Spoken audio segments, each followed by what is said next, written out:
মিষ্টি কুমড়ার পাতা দিয়ে যে এমন মজার খাবার হয় তা আজকেই বুঝতে পারলাম বানানোর পর। আসসালামু আলাইকুম। সবসময় একই রকম খাবার খেতে খেতে যখন একঘেয়েমি লাগে তখন এভাবে বানিয়ে নিতে পারেন একটু ঝাল ঝাল মাছের এই মরিচ খোলা। আমি এখানে 2 কাপ রুই মাছ নিয়েছি ছোট্ট ছোট্ট পিস করে, যতটা সম্ভব ছোট করার চেষ্টা করতে হবে।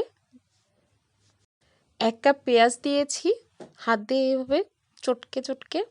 তারপর কিছু কাঁচামরিচ কুচি দিয়ে দিচ্ছি 1 টেবিল চা চামচ আদা বাটা আর 1 টেবিল চা চামচ রসুন বাটা, লবণ, পরিমাণ মতো হলুদ, একটু বেশি করে দিয়ে দিচ্ছি লাল মরিচ গুঁড়া, সাথে দিয়ে দিলাম জিরা গুঁড়া। এখন দিয়ে দিচ্ছি সরিষার তেল। সরিষার তেলটা পরিমাণ মতো স্বাদ বুঝে দিতে হবে। তারপর হাত দিয়ে খুব ভালোভাবে মেখে নিচ্ছি। এই কাজটা খুবই সময় ধরে করতে হবে।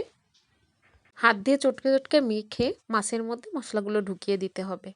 তারপর দিয়ে দিচ্ছি খুব সুন্দর একটা ফ্লেভারের জন্য ধনিয়া পাতা। ধনিয়া পাতাটা খুব ভালোভাবে মাছের সাথে মিক্স করে নিচ্ছি।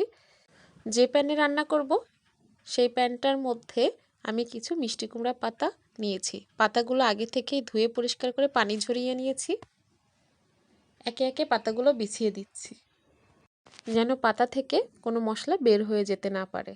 তারপর পাতার মাঝখানে আমি এভাবে মাছের মিশ্রণগুলো ঢেলে দিয়েছি। উপর দিয়ে কিছুটা ধনিয়া পাতা আর আবারও কিছুটা তেল দিয়ে দিচ্ছি। এখন পাতাগুলো খুব ভালোভাবে আটকে নিচ্ছি। উপর দিয়ে আরও কিছু পাতা দিয়ে দিচ্ছি যেন মাছগুলো দেখা না যায় আর ভিতর থেকেই মাছগুলো সিদ্ধ হতে থাকে।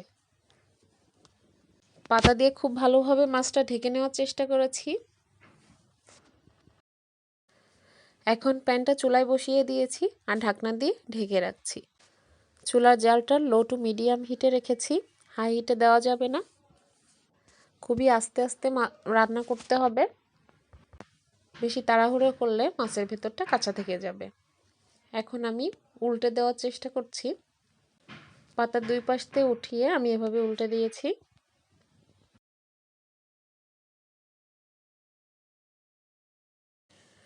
অন্য পাশটা আবারও কিছুক্ষণ রান্না করে নেব, তার জন্য ঢাকনা দিয়ে আবারও ঢেকে দিচ্ছি প্রায় 5 মিনিটের মতো।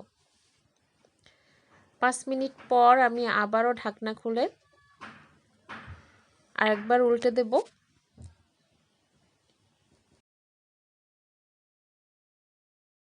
এভাবে করে আমি 5 মিনিট করে রান্না করে নিয়েছি আর উল্টে পাল্টে দিয়েছি। পাতা আর মাছ থেকে যে পানিটা বেরিয়েছিল সেই পানিটা যতক্ষণ পর্যন্ত শুকিয়ে না যাচ্ছে ততক্ষণ পর্যন্ত এভাবে রান্না করতে থাকবো।